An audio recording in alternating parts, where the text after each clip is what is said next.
Imagine a world where nothing is random, and major events that happen worldwide were written down hundreds of years ago. What you're about to hear was recorded in 1967, and it perfectly describes the world we live in today.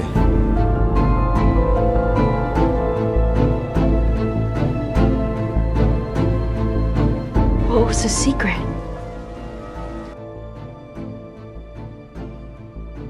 The all-seeing eye. Symbols of the guardians of the treasure. Recorded by Myron C. Fagan, a famous Hollywood writer who rose through the ranks of the Hollywood elite, uncovering some nasty secrets along the way. He made it his life's work to expose the darkness that he personally saw with his own two eyes. This recording is a culmination of his life's work, and through a historical lens, he reveals what's been hiding in the shadows for hundreds of years. What you're about to hear is not conspiracy theory, rather is documented historical fact that holds up to the most rigid scrutiny. And without further ado, I bring you the Illuminati and the Council on Foreign Relations. The question of how and why the Illuminati is the crux of the great conspiracy to destroy the sovereignty of the United States and the enslavement of the American people within a UN one-world dictatorship is a complete and unknown mystery to the vast majority of the American people. The reason for this unawareness of the frightening danger to our country and to the entire free world is simple. The masterminds behind this great conspiracy have absolute control of all of our mass communications media, especially television, the radio, the press, and Hollywood. Do you have any people being paid by the CIA who are contributing to a major circulation American journal? We do have people who submit pieces to two American journals. Do you have any people paid by the CIA who are working for television networks? This, I think, gets into the kind of getting into the details, Mr. Chairman, that I'd like to get into in executive session. Do you have any people being paid by the CIA who are contributing to the national news services, AP and UPI? Well, again, I think we're getting into the kind of detail, Mr. Chairman, that I'd prefer to handle in executive session. We all know that our State Department, the Pentagon, and the White House have brazenly proclaimed that they have the right and the power to manage the news, to tell us not the truth, but what they want us to believe. They have seized that power on orders from their masters of the great conspiracy. And the objective is to brainwash the people into accepting the phony peace bait to transform the United States into an enslaved unit of the United Nations one world government. Let me clarify the meaning of the expression, "he is a liberal." The enemy, meaning the one world conspirators, have seized upon that word liberal as a cover-up for their activities. It sounds so innocent and so humanitarian to be liberal. This satanic plot was launched back in the 1760s when it first came into existence under the name of the Illuminati. This Illuminati was organized by one Adam Weishaupt, born a Jew, who was converted to Catholicism and became a Catholic priest, and then, at the behest of the then newly organized House of Rothschild, defected and organized the Illuminati. Naturally, the Rothschilds financed that operation. And every war since then, beginning with the French Revolution, has been promoted by the Illuminati, operating under various names and guises. I say under various names and guises because after the Illuminati was exposed and became too notorious, Weishaupt and his co-conspirators began to operate under various other names. In the United States, immediately after World War I, they set up what they called the Council on Foreign Relations, commonly referred to as the CFR. And this CFR is actually the Illuminati in the United States. Perhaps the most vital directive in Weishaupt's plan was to obtain absolute control of the press, at that time the only mass communications media, to distribute information to the public, so that all news and information could be slanted, so that the masses could be convinced that a one-world government is the only solution to our many and varied problems. Now do you know who owns and controls our mass communications media? I'll tell you, practically all the movie lots in Hollywood is owned by the Lehmans, Kuhn Loeb and Company, Goldman Sachs, and other internationalist bankers. All the national radio and TV channels in the nation are owned and controlled by those same internationalist bankers. The same is true of every chain of metropolitan newspapers and magazines, also of the press wire services, such as Associated Press, United Press International, etc. The supposed heads of all those media are merely the fronts for the internationalist bankers, who in turn compose the hierarchy of the CFR, today's Illuminati in America. Now can you understand why the Pentagon's press agent Sylvester so brazenly proclaimed that the government has the right to lie to the people? What he really meant was that our CFR-controlled government had the power to lie to and be believed by the brainwashed American people. And let's again go back to the first days of the Illuminati. In 1785, the Bavarian government outlawed the Illuminati and closed the lodges of the Grand Orient. In 1786, they published all the details of the conspiracy. The English title of that publication is The Original Writings of the Order and Sect of the Illuminati. Copies of the entire conspiracy were sent to all the heads of church and state in Europe. But the power of the Illuminati, which was actually the power of the Rothschilds, was so great that this warning was ignored. Nevertheless, Illuminati became a dirty word, and it went underground. At the same time, Weishaupt ordered Illuminists to infiltrate into the lodges of Blue Masonry and form their own secret societies within all secret societies. Only Masons who proved themselves internationalists and those whose conduct proved they had defected from God were initiated into the Illuminati. Thenceforth, the conspirators donned the cloak of philanthropy and humanitarianism to conceal their revolutionary and subversive activities, and that all that secrecy emphasizes the power of the masterminds of the Illuminati to prevent such terrible events of history from being taught in our schools. In 1834, the Italian revolutionary leader Giuseppe Mazzini was selected by the Illuminati to direct their revolutionary program throughout the world. He served in that capacity until he died in 1872. But some years before he died, Mazzini had enticed an American general named Albert Pike into the Illuminati. Pike was fascinated by the idea of a one-world government, and ultimately he became the head of this Luciferian conspiracy.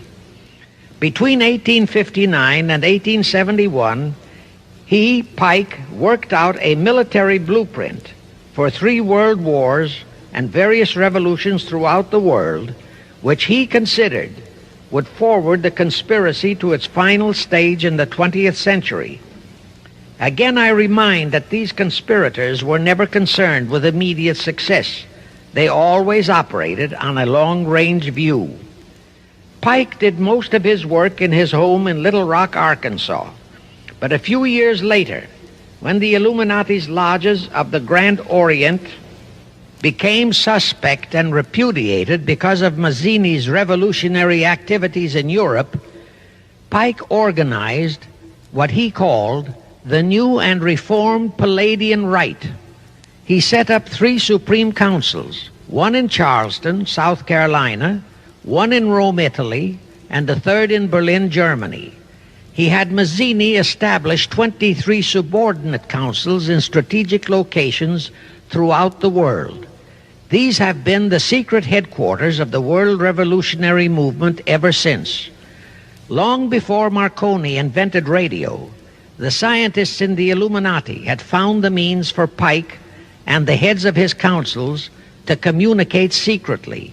It was the discovery of that secret that enabled intelligence officers to understand how apparently unrelated incidents, one such as the assassination of an Austrian prince at Sarajevo, took place simultaneously throughout the world, which developed into a war or a revolution. Pike's plan was as simple as it has proved effective.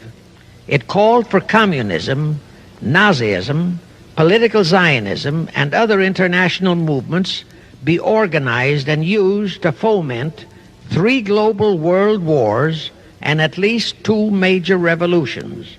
The First World War was to be fought so as to enable the Illuminati to destroy Tsarism in Russia, as vowed by Rothschild after the Tsar had torpedoed his scheme at the Congress in Vienna, and to transform Russia into a stronghold of atheistic communism. The differences stirred up by agents of the Illuminati between the British and German empires were to be used to foment this war. After the war would be ended, communism was to be built up and used to destroy other governments and weaken religions. World War II, when and if necessary, was to be fomented by using the controversies between fascists and political Zionists. During this World War II, international communism was to be built up until it equaled in strength that of united Christendom. When it reached that point, it was to be contained and kept in check until required for the final social cataclysm. As we know now, Roosevelt, Churchill, and Stalin put that exact policy into effect, and Truman, Eisenhower, Kennedy, and Johnson continued that same exact policy. World War III is to be fomented by using the so-called controversies the agents of the Illuminati, operating under whatever new name, are now stirring up between the political Zionists and the leaders of the Muslim world. That war is to be directed in such a manner that all of Islam and political Zionism, Israel, will destroy each other, while at the same time the remaining nations, once more divided on this issue, will be forced to fight themselves into a state of complete exhaustion, physically, mentally, spiritually, and economically. Now, can any thinking person doubt that the intrigue now going on in the Near, Middle, and Far East is designed to accomplish that satanic objective? Pike himself foretold all this in a statement he made to Mazzini on August 15, 1871. Pike stated that after World War III is ended, those who will inspire to undisputed world domination will provoke the greatest social cataclysm the world has ever known. Quoting his own words, taken from the letter he wrote to Mazzini, and which letter is now catalogued in the British Museum in London, England, he said, "We shall unleash the nihilists and the atheists, and we shall provoke a great social cataclysm which in all its horror will show clearly to all nations the effect of absolute atheism, the origin of savagery and of most bloody turmoil. Then everywhere the people forced to defend themselves against the world minority of revolutionaries will exterminate those destroyers of civilization, and the multitudes disillusioned with Christianity, whose deistic spirits will be from that moment on without direction and leadership, and anxious for an ideal but without knowledge where to send its adoration, will receive the true light through the universal manifestation of the pure doctrine of Lucifer. brought finally out into public view, a manifestation which will result from a general reactionary movement which will follow the destruction of Christianity and atheism, both conquered and exterminated at the same time. When Mazzini died in 1872, Pike made another Italian revolutionary leader named Adrian Lemmi his successor. Lemmi, in turn, was succeeded by Lenin and Trotsky, then by Stalin. The revolutionary activities of all those men were financed by British, French, German, and American international bankers, all of them dominated by the House of Rothschild. We are supposed to believe that the international bankers of today, like the money changers of Christ's day, are only the tools or agents of the great conspiracy, but actually they are the masterminds behind all of it. While the general public has been brainwashed by all the mass communications media into believing that communism is a movement of the so-called workers, the actual fact is that both British and American intelligence officers have authentic documentary evidence that international liberals operating through their international banking houses, particularly the House of Rothschild, have financed both sides in every war and revolution since 1776. Those who today comprise the conspiracy, the CFR in the United States, direct our governments, whom they hold in usury through such methods as the Federal Reserve System in America, to fight wars such as Vietnam, created by the United Nations, so as to further Pike's Illuminati plans to bring the world to that stage of the conspiracy when atheistic communism and the whole of Christianity can be forced into an all-out Third World War within each remaining nation, as well as on an international scale. Now let me show you how our federal government and the American people have been sucked into the one-world takeover plot of the Illuminati Great Conspiracy. And always bear in mind that the United Nations was created to become the housing for that one-world so-called liberal conspiracy. The real foundations of the plot for the takeover of the United States were laid during the period of our Civil War. Not that Weishaupt and the earlier masterminds had ever overlooked the New World. Weishaupt had his agents planted over here as far back as the Revolutionary War.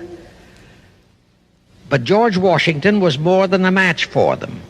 It was during the Civil War that the conspirators launched their first concrete efforts. We know that Judah Benjamin, chief advisor of Jefferson Davis, was a Rothschild agent. We also know that there were Rothschild agents planted in Abraham Lincoln's cabinet who tried to sell him into a financial dealing with the House of Rothschild. But old Abe saw through the scheme and bluntly rejected it, thereby incurring the undying enmity of the Rothschilds. Investigation of the assassination of Lincoln revealed that the assassin, Booth, was a member of a secret conspiratorial group. Because there were a number of highly important government officials involved, the name of the group was never revealed, and it became a mystery, exactly as the assassination of Jack Kennedy still is a mystery. Anyway, the ending of the Civil War destroyed, temporarily, all chances of the House of Rothschild to get a clutch on our money system, such as they had acquired in Britain and other nations in Europe.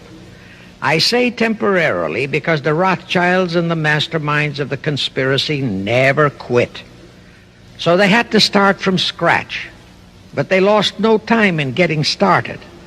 Shortly after the Civil War, a young immigrant who called himself Jacob H. Schiff arrived in New York.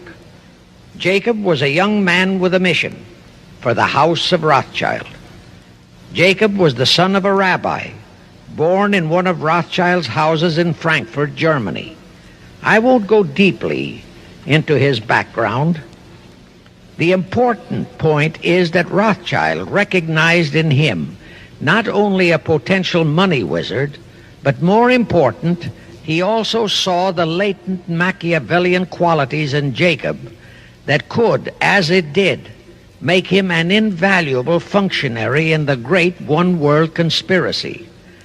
After a comparatively brief training period in the Rothschilds' London bank, Jacob left for America with instructions to buy into a banking house, which was to be the springboard to acquire control of the money system of the United States. Actually, Jacob came here to carry out 4 specific assignments. Number 1, and most important, was to acquire control of America's money system. Number 2, find desirable men who, for a price, would be willing to serve as stooges for the great conspiracy and promote them into high places in our federal government, our Congress, in the U.S. Supreme Court, and all federal agencies. Number 3, create minority group strife throughout the nations, particularly between whites and blacks. Number 4, create a movement to destroy religion in the United States, but Christianity to be the chief target. The headquarters of the great conspiracy in the late 1700s was in Frankfurt, Germany, where the House of Rothschild had been established by Mayer Anschelm, who adopted the Rothschild name and linked together other international financiers who had literally sold their souls to the devil. After the Bavarian government's exposure in 1786, the conspirators moved their headquarters to Switzerland, then to London. Since World War II, after Jacob Schiff, the Rothschilds' boy in America, died, the headquarters of the American branch has been in the Harold Pratt Building, New York, and the Rockefellers, originally protégés of Schiff, have taken over the manipulation of finances in America for the Illuminati. In the final phases of the conspiracy, the one-world government will consist of the king dictator, head of the United Nations, the CFR, and a few billionaires, economists, and scientists who have proved their devotion to the great conspiracy. All others are to be integrated into a vast conglomeration of mongrelized humanity, actually slaves. What you just heard was a very small piece of that recording. The full recording is well over 2 hours in length and is widely available online. Just Google Myron Fagan CFR or Myron Fagan Illuminati and you can find several versions of it. Please leave a comment below and tell us what you think about this. And also, don't forget to hit that like button. Until next time, thank you all for watching. God bless you all.